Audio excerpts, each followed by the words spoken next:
Hello, Illinois, and welcome to our webinar today titled Cognitive Distortions. Gambling and Impulsivity. My name is Robbie Fuquoy, and I will be your host today.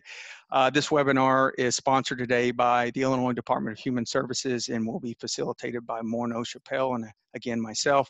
I'm very excited to announce that we have Dr. David Ledgerwood speaking on today's subject matter. He's a clinical psychologist and associate professor in the Substance Abuse Research Division at Wayne State University School of Medicine in Detroit, Michigan. And before I pass it on to Dave and tell you a little bit more about Dave, I do want to say we are talking today on gambling and impulsivity versus cognitive distortions.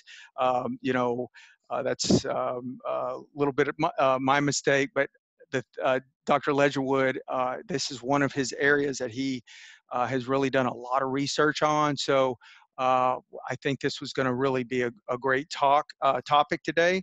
And but before we get into it, I would like to make a few announcements regarding our training schedule and then speak on how we will be facilitating this webinar. It'll be just like the last few that we've done. First off, we are happy to announce again that our website, weknowthefeeling.org, has been updated. And you go there to check out all the upcoming training events. And again, that's weknowthefeeling.org. And go under the Providers tab. That's for FOR Providers tab. If you go under that tab, you'll be able to see and be able to register for all the upcoming webinars and also our 4-day gambling disorder workshops. Now, these workshops are designed to prepare you for the Illinois PCGC licensure test.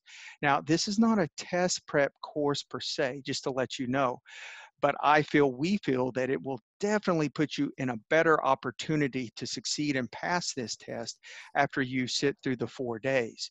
Now, also, the class is provides 30 CEUs, and it meets that educational requirement that IODAPCA requires folks who are signing on for the licensure for the PCGC. So it helps prepare you for the test. It also gives you those 30 CEUs hours. So now, I just finished up our last 4-day workshop last week in Chicago at the UIC downtown campus.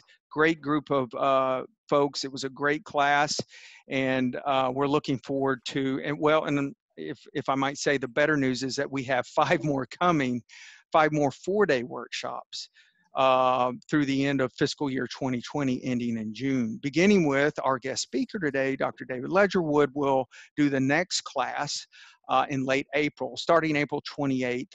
In that course, I think we're going to do 2 and 2. I'm not sure, Dave, but if you want to look at weknowthefeeling.org, you can get those exact dates and exact locations. It will be on the University of Illinois in Springfield campus.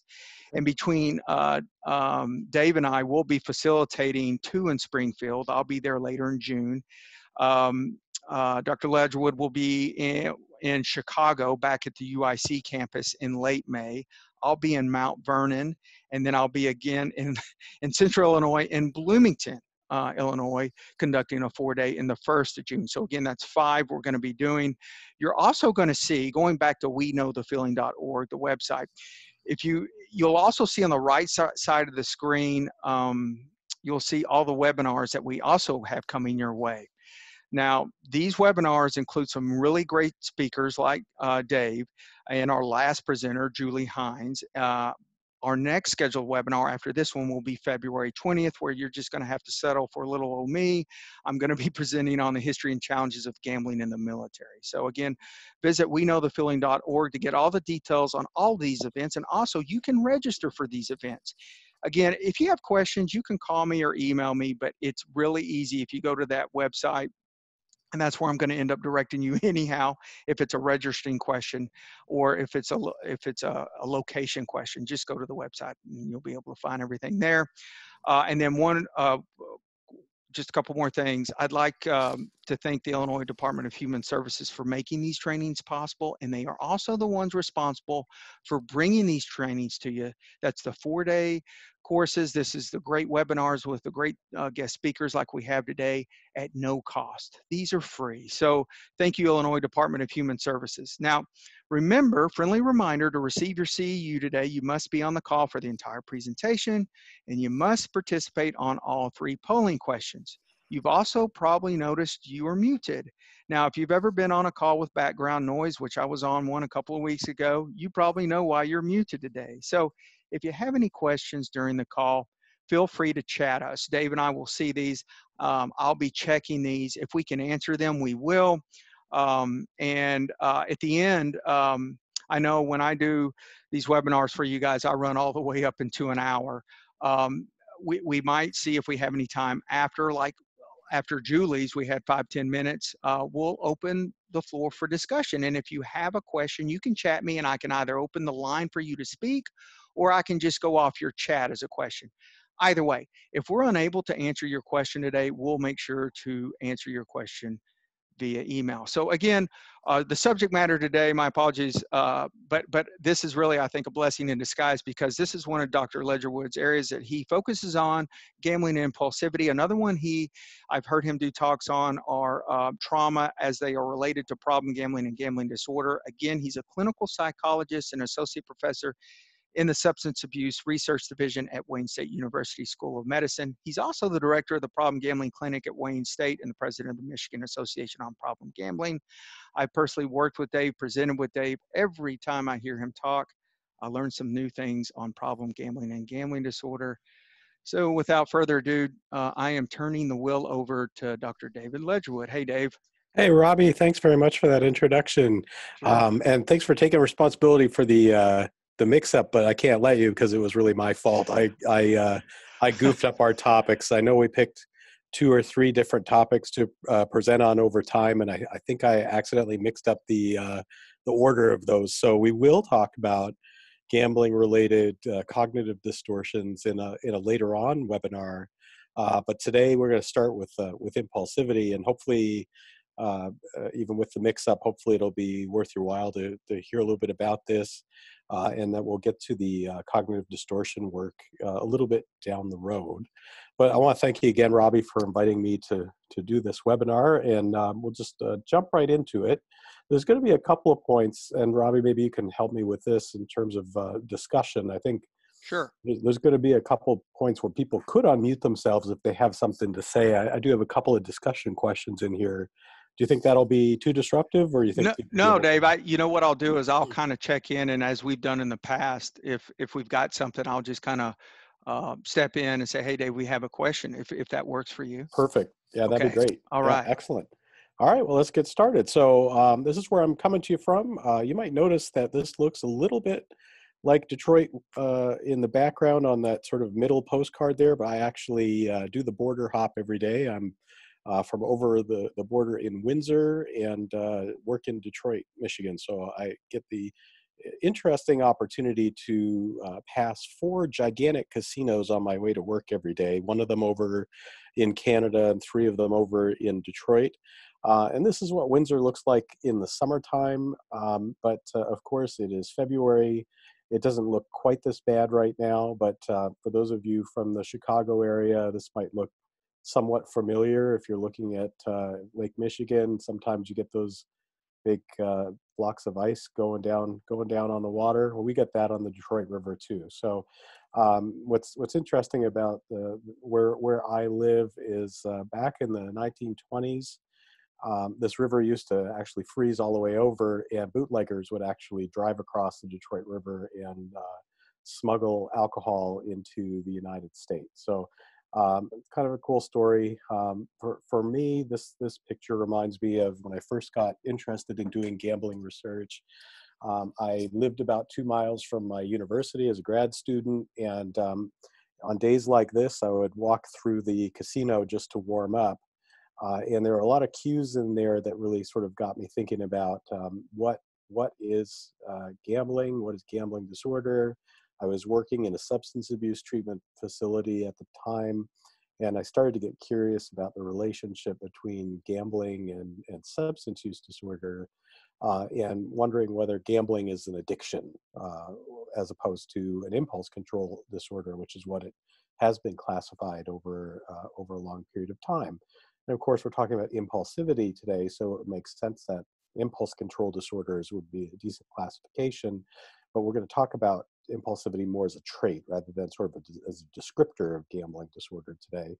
But my first question to you guys, and this could be a discussion question for all of us, and I believe that there's also a polling question associated with this particular slide. And polling question is basically, what would you consider gambling disorder to be? An addiction, a mental health problem, an impulse control issue, or more than one of these? So if you want to go ahead and just respond to that polling question real quick, we could have a brief discussion about this. And I don't know if I see the results here, Robbie, or I guess I get to respond. Oh, there we go. Do I? Oh, no, I can't. I'm a host or a panelist, so I can't vote. Okay, great. So if everybody just takes a minute to vote. And then Robbie, do you bring that up on the screen or? Yeah, it should. So we've got about 85% of the vote coming in. Okay, So I'm going to wait about 20, 30 more seconds. okay, great. And let me just open it up for brief discussion.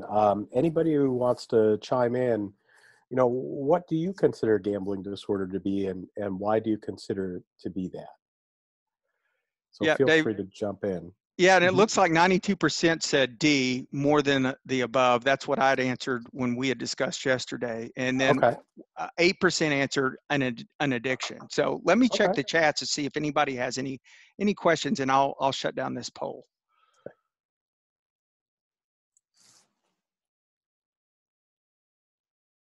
No chat so far. No, okay. Well, then Yeah. I'll just keep on going. If anybody has any questions, discussion points, anything as we're going through, please feel free to jump in. This is one of those poll questions where there is no right or wrong answer, and we'll talk about why that is. For those of you, the 8% of you who said an addiction, I definitely agree with you that it's an addiction, and in part because the processes that go along with gambling disorder are very similar to a lot of the substance use disorders. You can certainly make a really great case for it being all three of these things as well. So D, being addiction, a mental health problem, and an impulse control issue, because gambling disorder is a rather unique disorder that really fits all of these sort of categories in ways that, let's say, cocaine use disorder, it may be a mental health problem. We don't often think of it as a mental health problem. We think of it as an addiction. We may think of it as having impulse control issues and so forth. So just to move ahead here. So as we're going through, I'd like you to think about a case of a woman who I treated a few years ago. Her name is Dolores. Is not a real name. I've sort of made a pseudonym for her. But Dolores, at the time that I saw her, was a 50-year-old single African-American businesswoman in Detroit. She had a very successful social service company. She had about a dozen employees working for her. She basically pulled herself up from her own, with her own bootstraps. But her gambling was out of control. She was gambling substantial amounts of money. Her bank account would allow her to get up to $1,000 in the red on her bank account, so she could overdraft her account by up to $1,000, and oftentimes she would. And sometimes she would get to the point where she ran out of money, and she would actually start dipping into money from her business, including payroll money, to continue her gambling. Now, this is somebody who is obviously very successful in her job, not someone who's pretty smart, pretty intelligent, pretty savvy, entrepreneurial, but also incredibly impulsive when it came to her gambling. Well, she also had a history of childhood sexual abuse that resulted in many, many years of depression. The sexual abuse was committed by a family member who was still alive at this point in her life, and was still part of the family. And so she was often confronted with the memory of what she had experienced at his hands.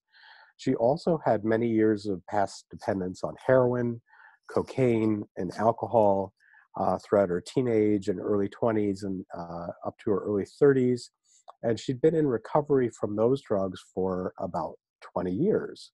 And she'd been gambling on and off for most of her adult life. And in fact, her parents and her grandparents were all gamblers, and some of them had gambling problems.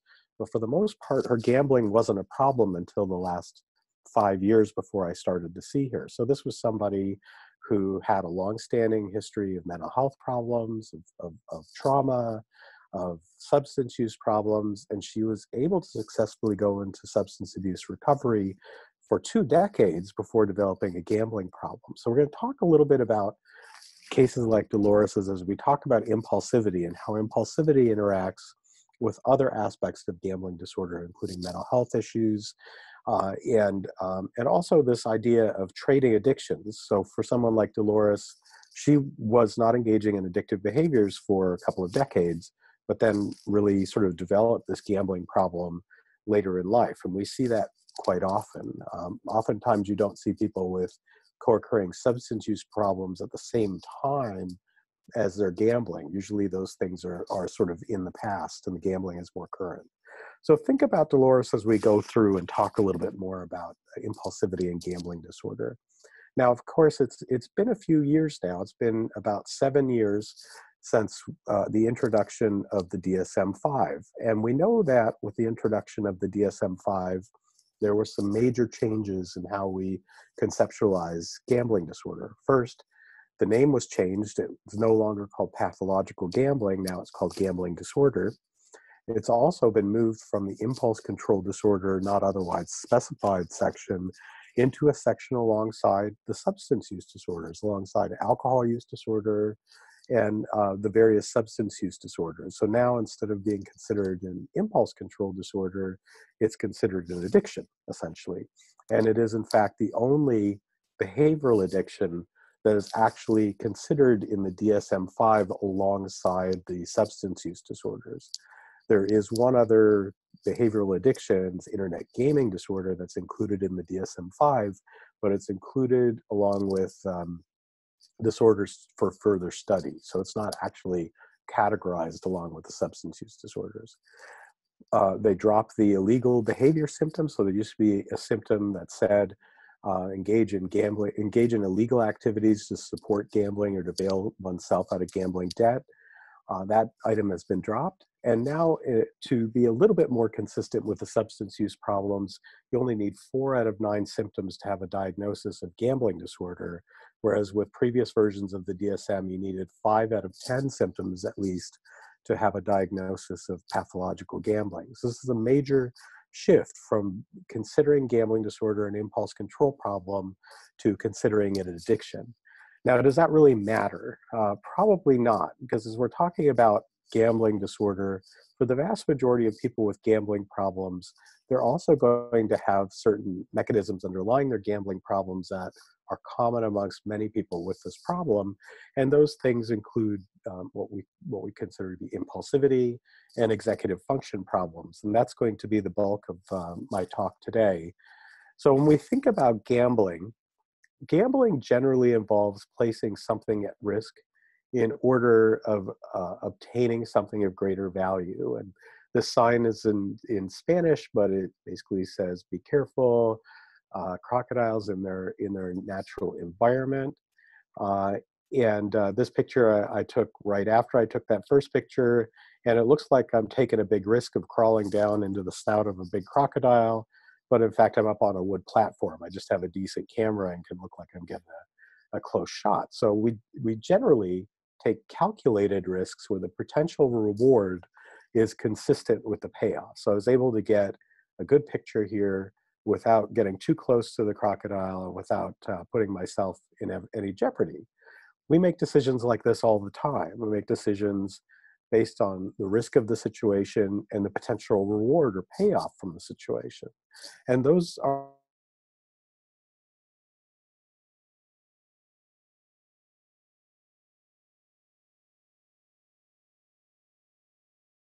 rewards. So a lot of times, for example, just general things like going to college helps us to make a better living and prevent the chance of being unemployed for long periods of time. That's one of the things that we do to mitigate risk and to increase rewards. Well, that's one way of looking at impulsivity. And another way of looking at impulsivity is sort of exemplified by this sign. So the sign says, Caution, this sign has sharp edges. And then the lettering gets a lot smaller. Do not touch the edges of the sign. And then at very small lettering, to the point that you almost can't see, it says, also the bridge is out ahead. So what's the point of this sign? You know, obviously no one's going to go up and touch the side of a sign with sharp edges. You probably didn't need much of a warning for people to not do that. Probably the more important message is the one at the bottom that you really can't see. The bridge is out ahead. Well, this sort of exemplifies another type of impulsivity, the idea of, are we able to pay attention to aspects in our immediate environment that are the most important to us? So are we paying attention to the right things? In this case, if you're not paying attention to that line at the bottom of the sign, you're probably putting yourself at greater risk of harm than you are if you put your hand on the side of the sign and risk the chance you might cut your hand. Now, another way of looking at impulsivity is the way that often we all think about is impulsivity. It's sort of the Dennis the Menace definition. And the Dennis the Menace definition is exemplified in this cartoon, and Dennis is sitting in a chair facing the corner of the room. Obviously, he's just been punished, and he says, but by the time I think about what I'm going to do, I already did it.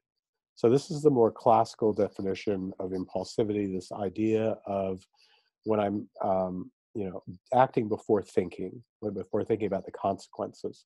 And this is yet another way that reward and punishment are sort of mitigated. When we think things through before we engage in an activity, the likelihood that we're going to minimize our punishments and maximize our rewards is usually improved.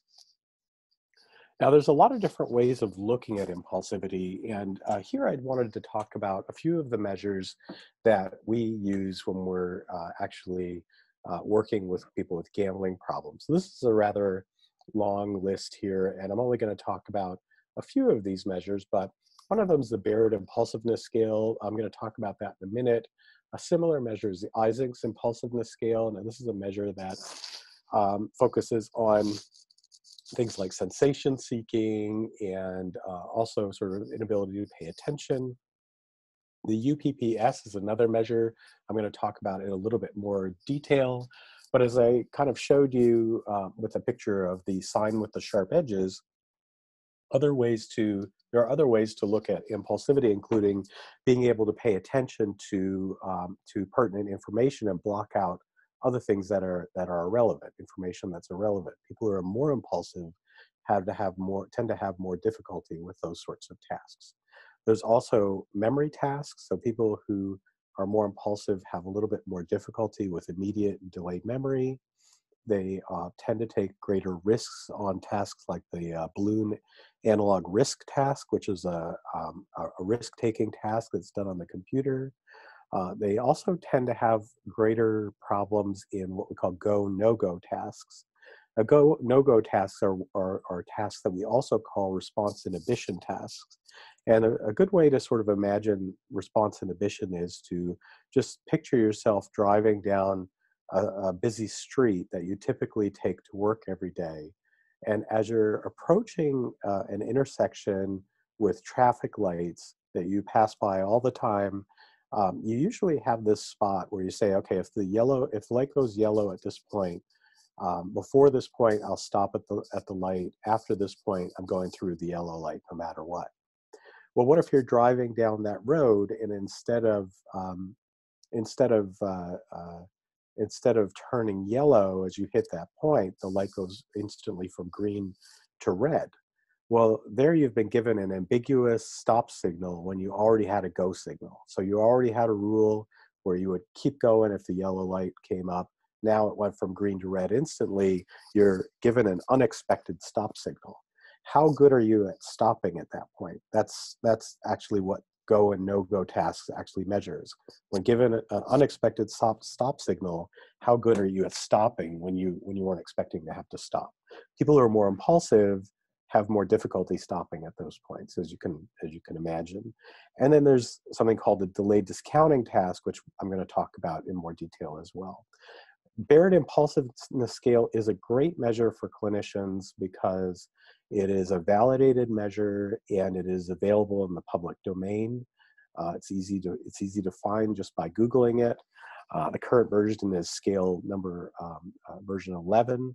It was created by Patton and Barrett in 1995, and it gets at really, I think, the most important factors are the second order factors. It gets at attentional impulsivity, so ability to pay attention to important factors in your life, motor impulsivity, or ability to or sort of being jittery and being sort of having that sort of movement impulsivity, being fidgety and so forth, and non-planning impulsivity, or the ability or inability to plan out activities with forethought and to think things through, again, to maximize benefits and minimize punishments.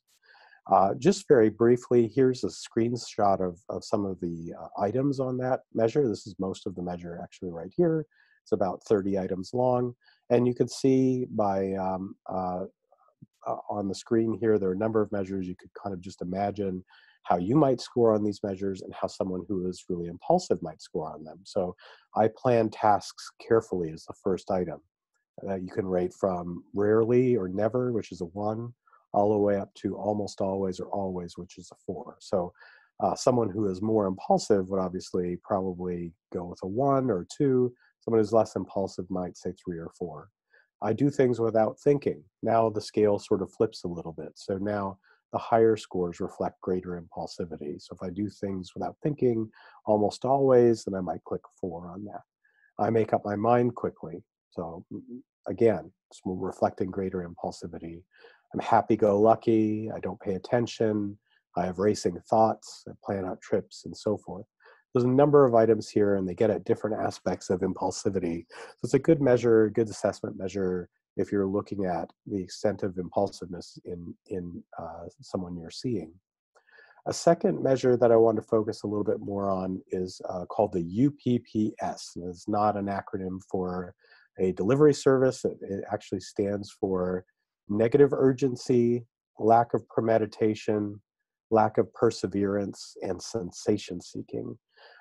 It was developed by Whiteside and Lyman in 2001. And I will say there's actually a long form and a short form of this measure. I'll show you the short form in a minute. But what's actually quite interesting about this measure is, I think, the negative urgency scale. So this is when people act rashly based on when they're experiencing negative emotional experiences. So we've all known people who take risks or engage in activities without thinking about them, especially when they're more upset. So this is a little bit about how do people respond to their emotional reactions when they are engaging in activities. And this is a unique factor of the UPPS among impulsivity measures.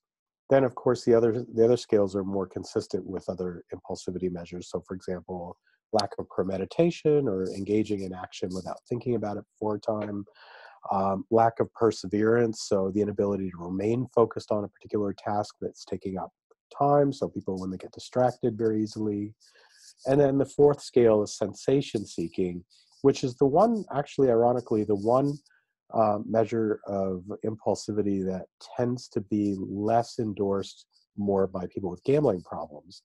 But it's the tendency to seek out novel or thrilling experiences. Now, I believe Barrett and this one are both available at this website, www.impulsivity.org, which is a research organization of scientists who actually study impulsivity. And that's a great resource because there are a number of measures that are actually available there. Now, I just wanted to very briefly present to you the UPPS short form here, which is available in the public domain. You'll see there are a number of items that reflect those scales that I just mentioned to you.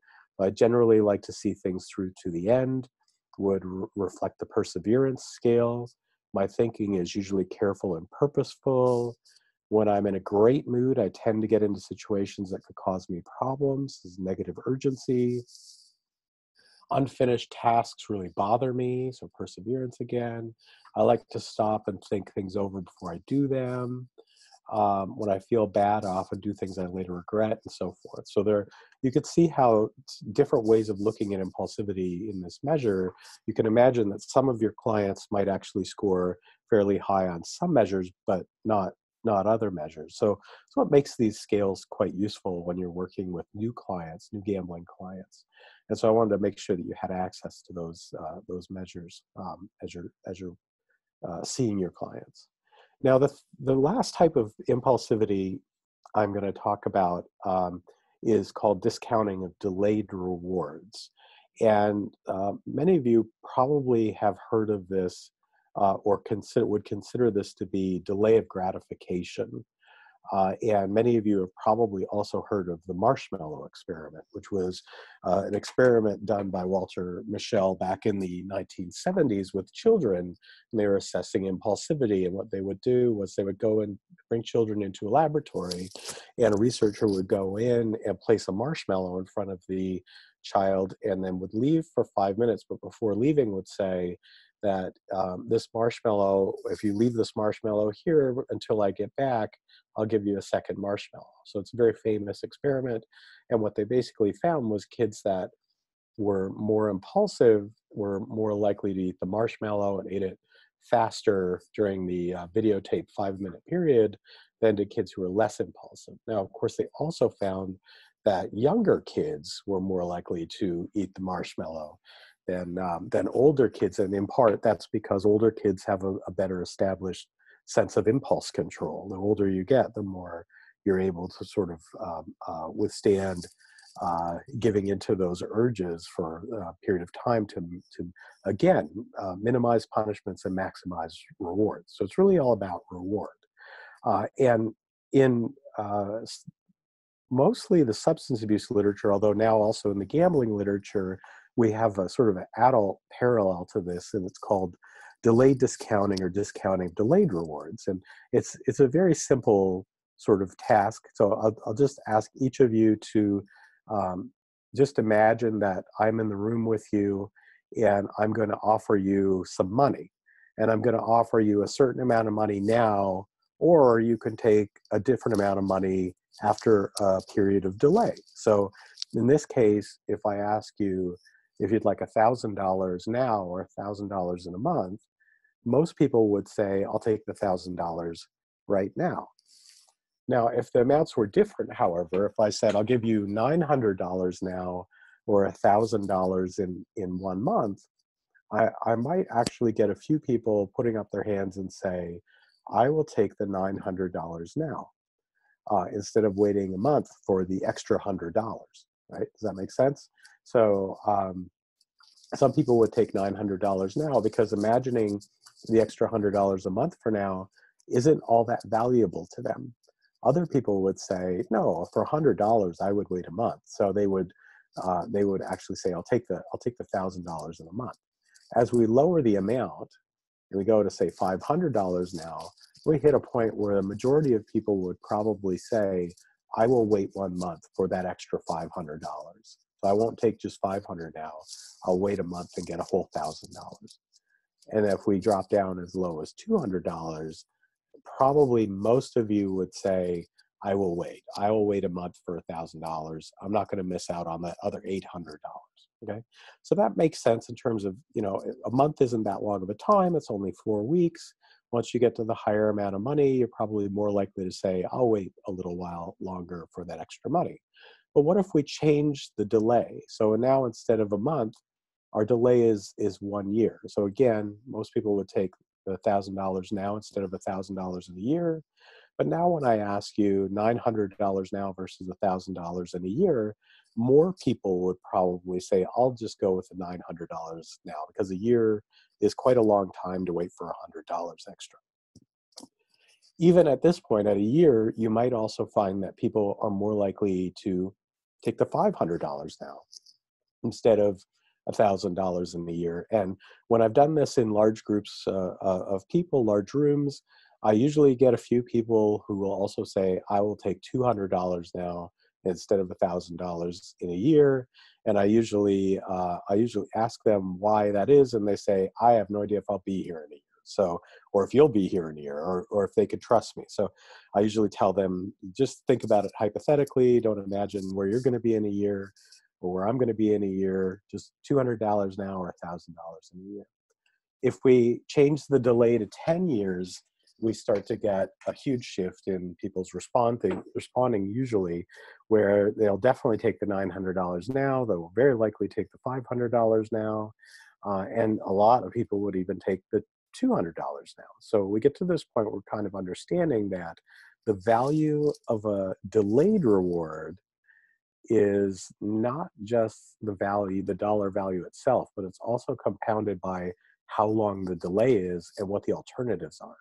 So if the delay is 10 years and you have like the option of taking $200 now or $1,000 10 years from now, you're very possibly going to take the $200 now. Whereas if the delay was only a month, there's probably no way you're going to take the $200 now. So we did this work with people with gambling problems and people with substance use problems, and published this article a few years ago in the journal Drug and Alcohol Dependence. And what we did was we compared people who had a diagnosed gambling disorder, and we divided those gambling disordered individuals into two groups. They were people with gambling disorder who had a history of drug or alcohol problems, of drug or alcohol dependence or abuse, and those problem gamblers who had no history of drug or alcohol problems. And then we compared those two groups to a group of otherwise healthy control participants who had no history of addiction whatsoever, so no drug or alcohol problems or no gambling problems. And this is what we found. So this graph is a little bit tough to follow, but if you look at the bottom line, it's basically the delay in weeks. And as you see, we go out to several years if you calculate the number of weeks in a year and so forth. And the value on the left is the point at which the participant shifted from taking the immediate reinforcement to taking the delayed reinforcement. And what we see here is three slopes on this graph. And two slopes are right on top of each other, and the third slope is quite a bit above it. And the slope that's at the top is actually the control participants. And as you see, their line is quite different from the two groups with the gambling disorder. And what's interesting about the two gambling disorder groups is, regardless of whether or not the people with gambling disorder had a history of substance use problems, their lines are almost identical to each other. So what this graph basically means is that people with gambling problems discount delayed rewards at a much steeper rate than do people who don't have addictions. So those of us who don't have drug or alcohol problems are probably going to be overall a little bit less impulsive than people who have gambling problems. And the other point here is that this is the case regardless of whether or not the person with a gambling problem had a history of a substance use disorder. So what we're finding in this study is that people with gambling disorder are actually substantially more impulsive than people who don't have gambling disorder. And this study has been repeated just comparing people with gambling disorder compared to people who had no gambling disorder but had substance use disorder and other healthy controls, and those studies have found similar findings that people with substance use disorder, people with gambling disorder are comparable in terms of level of impulsivity. So again, I keep harping on this idea of reward and how reward is sort of related to this. So broadly across nearly all measures of impulsivity, problem gamblers tend to score higher than those with gambling, without gambling problems.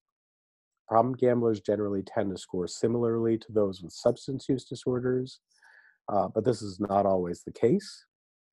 And higher impulsivity among problem gamblers is sort of associated with poorer treatment outcomes and higher treatment dropout. Now, I think I might have missed a poll question in there. Robbie, just to break in, Sure. did I miss any poll questions? If I remember, we have one on, and it's all right, but we have one I think scheduled to come in after 24. It was the delayed discount Okay. question, I believe. Yeah. Did you want to put that in now? Yeah, if you've got it, if you've got it on a slide, we could throw that in, and then we've got our final one. Oh, I don't have it on the slide. I Oh, thought maybe okay. I didn't know if that was, Let's see here. we could do it at the end or. Yeah, you know what? I see what you're saying. Yeah, we Mhm. can. This is probably a good time to do it. So Okay. let me launch the second poll question, folks. And Dave, do you see it as well? I don't. Okay. So it asks, oh, it helps if I launch it, folks, right? Oh, there we Okay. go. Now I see it. Yeah, there we go. So which statement is true about discounting delayed rewards? Is it A, steeper discounting of delayed rewards is indicative of lower impulsivity? Is it B, gamblers with substance abuse histories are significantly more impulsive than those without substance abuse histories? Or is it C, discounting delayed rewards is similar to the concept of delay of gratification? Or is it D, delay discounting is the same as sensation seeking? So choose the Okay. one out of the four, A through D, which you feel is most true about discounting delayed rewards. And we've got about 20% have voted so far. So we've Okay. just have three. Okay, now it's climbing. So I'll give you guys a few seconds here. All right. And we do have a question. And as, Okay. yeah, I'll wait here 30 seconds. And then Marie, I'm going to get to your question here.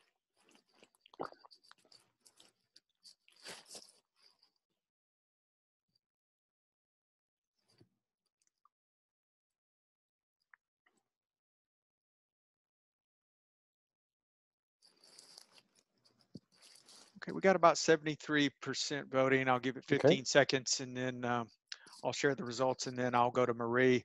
I'll go ahead and free the line, Dave, if that's good with Okay. you. Yep. Yeah, sure. 3, 2, 1. Okay.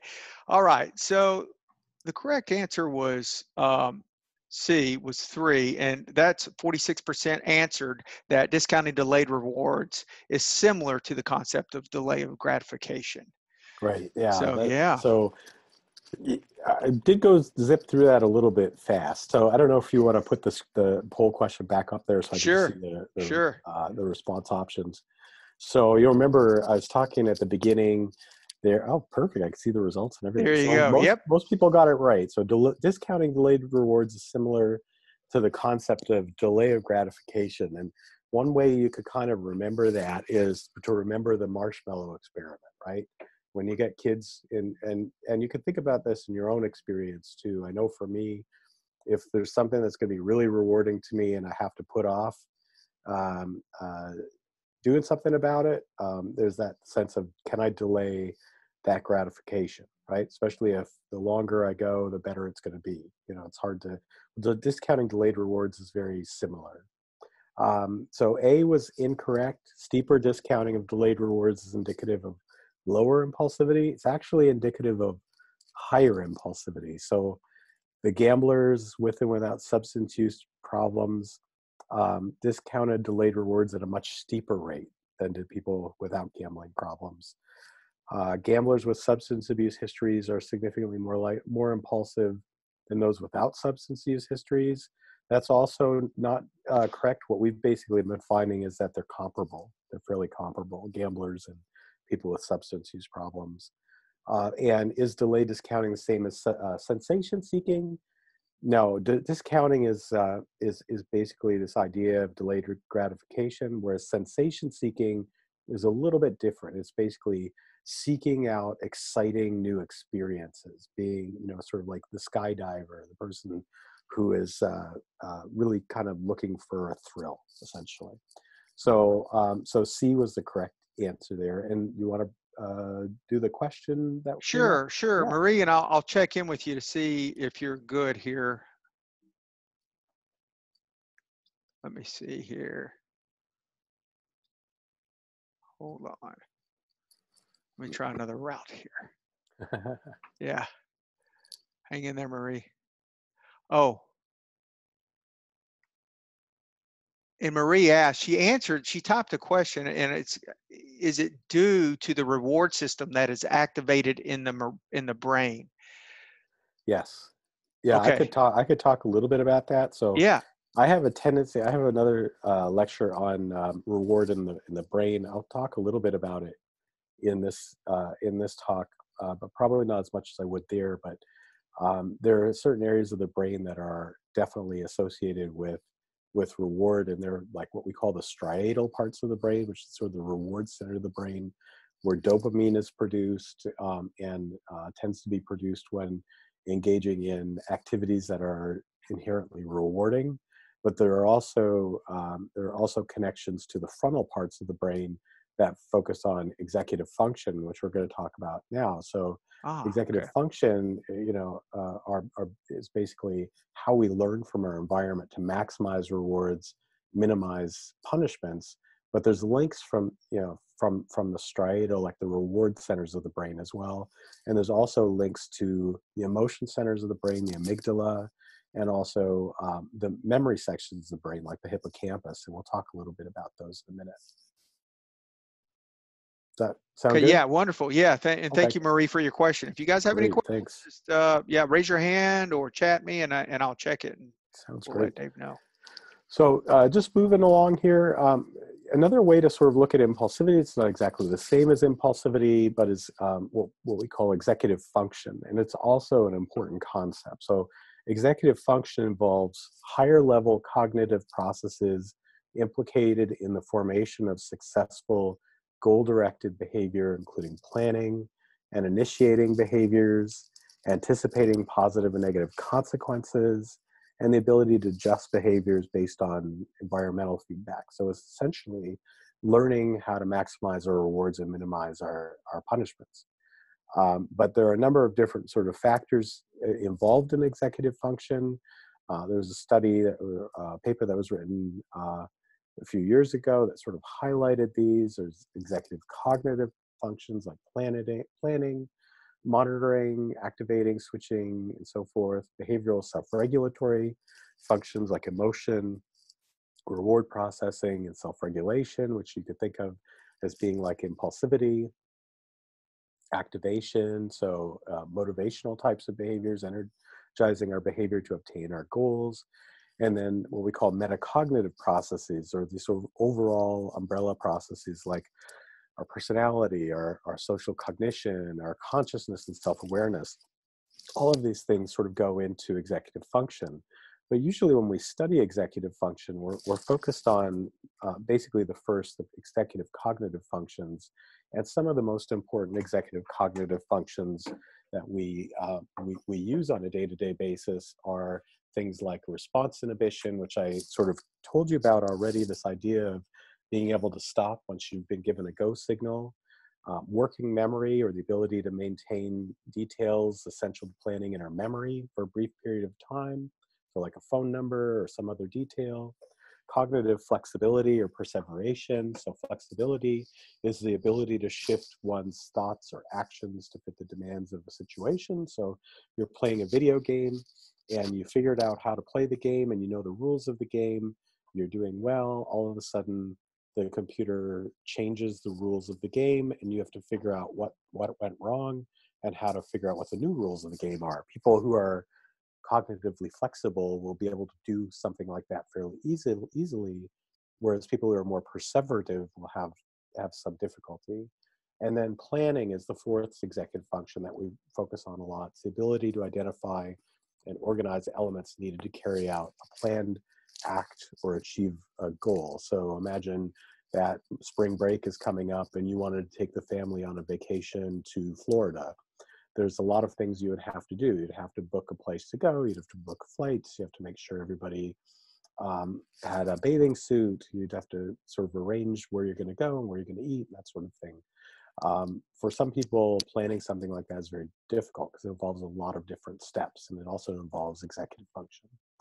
So impulsivity and executive function deficits impair a person's ability to learn from their experiences and make plans based on the long-term consequences of their behaviors. So oftentimes when we see clients in treatment, we ask them what their goals are, what their longer term goals are. And most of the time when I've asked a client what their long-term goal is at the beginning of treatment, they say, I have no idea. I'm just trying to figure out how to get from today to tomorrow, basically.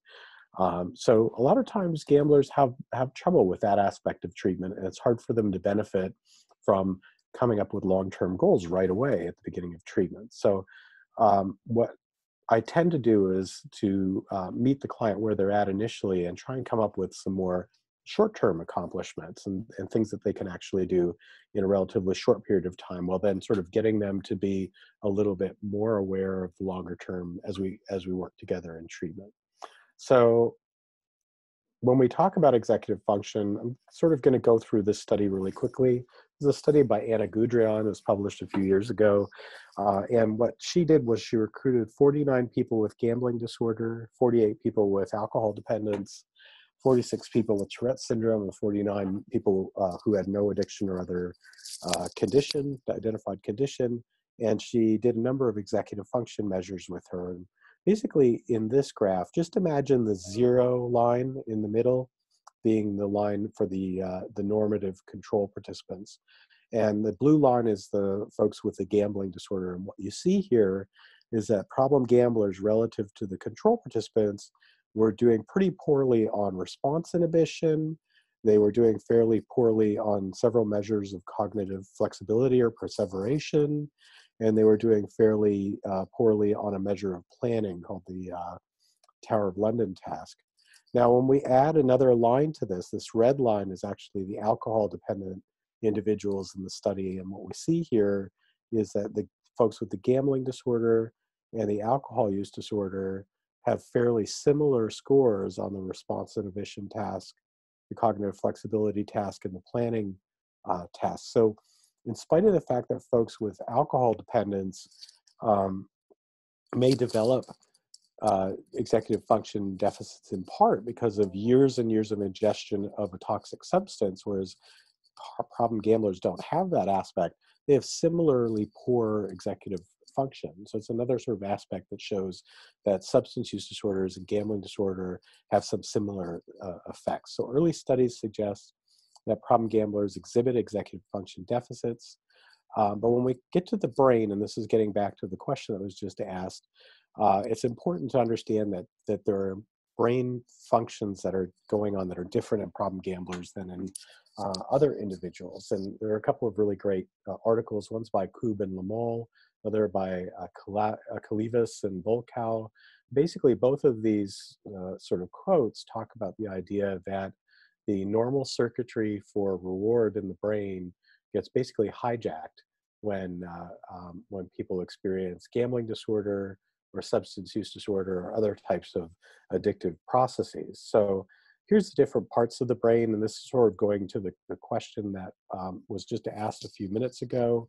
The frontal parts of the brain, the ventromedial prefrontal cortex and the dorsolateral prefrontal cortex, are those parts of the brain that are mostly responsible for executive function. The striatum is important for reward and dopamine processing.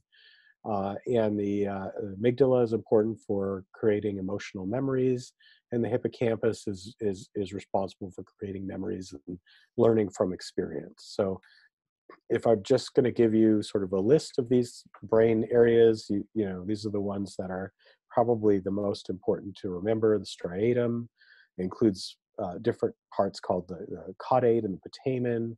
These coordinate motivation and body movement. They're associated with reward and decision making, and to a certain extent with executive function. The nucleus accumbens is the pleasure center of the brain. Dopamine levels are increased when there are drugs on board or when people gamble. The prefrontal cortex, again, involves executive function regions. Hippocampus, novel memories. Amygdala, memories of emotional reactions. And the insular cortex involves sort of self-awareness and self-consciousness. And that's important too, because there's some research that show that damage to the insula can actually disrupt addictive processes. There's a little bit of research out there now to show that dopamine receptor availability among people with gambling disorder is somewhat similar to in substance use disorders. So we know now from many years of research of substance abuse that there are reductions in D2 and D3 dopamine receptor availability for almost all substances. Nicotine, alcohol, cocaine, methamphetamine are the ones that have been studied the most frequently. But we know that there's a little bit of evidence for that with gambling disorder. Now, of course, we talked about gambling being a risk and reward type of thing. Most of the time when we gamble, we we make bets, or we place risky sort of bets uh, at a level that we can sort of live with. If we lose that money, we're not going to worry too much about it. So, for example, if you spent $2, $3, $4 on Powerball tickets, you're not likely going to worry about it because there's a possibility, even slim, that maybe you'll win something. Maybe you'll win the grand prize. Now, I will say that the chances of winning the Powerball grand prize are about 1 for every human being in the United States. So it's about 1 in 292,201,338. So my feeling is when you buy a Powerball ticket, you're mostly buying kind of a fantasy that lasts a few hours, when you can kind of tell yourself what you're going to spend that money on. But what does this mean for the treatment of people with gambling problems? It means that people with gambling problems are going to have some difficulty making long-term goals. They may be perseverative. They may have trouble with planning, and they may be impulsive. So maybe they may make impulsive decisions at the wrong time. Just to finish up, we did a study a little while ago where we actually divided problem gamblers into groups of people who are more impulsive, less impulsive, had more depression, less depression, and so forth. And I'm just going to skip to the end so we have some time for questions. What we basically found was that we had 3 groups of problem gamblers. One was behaviorally conditioned gamblers. These tended to be gamblers who were not very impulsive, didn't have any mental health problems other than gambling. We had 2 other groups. Antisocial impulsive gamblers were those who were quite impulsive, who had really high impulsivity. And then we had what we called emotionally vulnerable gamblers, who were gamblers who were fairly low in impulsivity, but who had depression. And if you look at this graph, it basically shows the severity of their gambling problems from the beginning of treatment to the end of treatment to 12-month follow-up. And what we found was basically all 3 groups got better at the exact same rate. So basically, the folks who are emotionally vulnerable or antisocial impulsive gamblers tended to start with more severe gambling problems, but their severity came down at the exact same rate as the behaviorally conditioned gamblers, who tended to not have much in the way of mental health problems or impulsivity. So that's the positive note that I will kind of leave you with today. And I'll stop there and see if there are any questions in the last few minutes. Yeah, guys, if you have any questions for Dave, let us know on impulsivity or anything that he covered. I'll leave it quiet for a few seconds to see. We had the one question from Marie, which was great. But what questions might you have, guys, in our last, it looks like a couple of minutes here?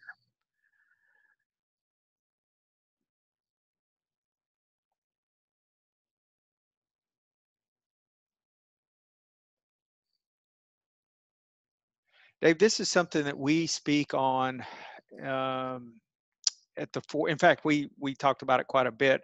The movement from the DSM-4 to the DSM-5. Mhm. From the impulse control disorder family to the substance abuse or substance use misuse family, Right. and the impulse control. I mean, what is your, I guess, what is your take on that? I mean, do you um, because what we talked about last week anyways was, I mean, do you see in your practice and in your work, do you see like presentations where those features are much stronger than others as far as impulse control issues? Does that make sense? Folks that perhaps would probably even fall under the old DSM-4 Mhm. condition stronger than they would where it's at now in the DSM-5. Well,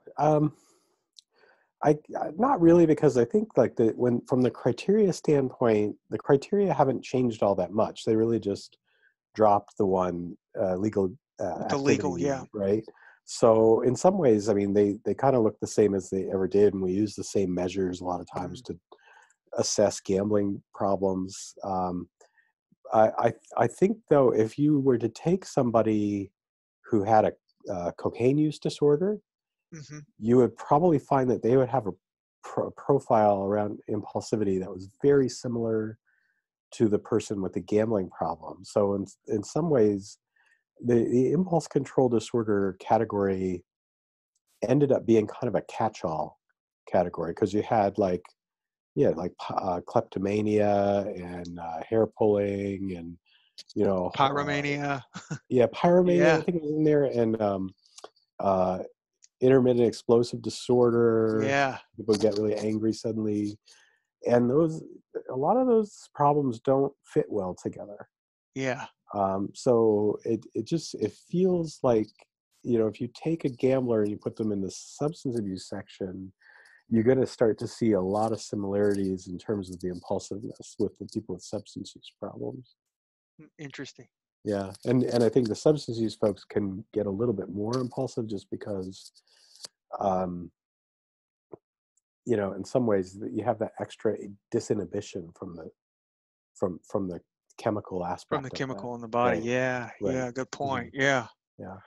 Well, Dave, in fact, we're flowing over. You had Oh, some okay. great stuff you were speaking on, and thank you very much for today's presentation. And like I said, guys, a very great clinical talk, Dave. We appreciate you coming in, and we look forward to hearing you again, and look forward to you.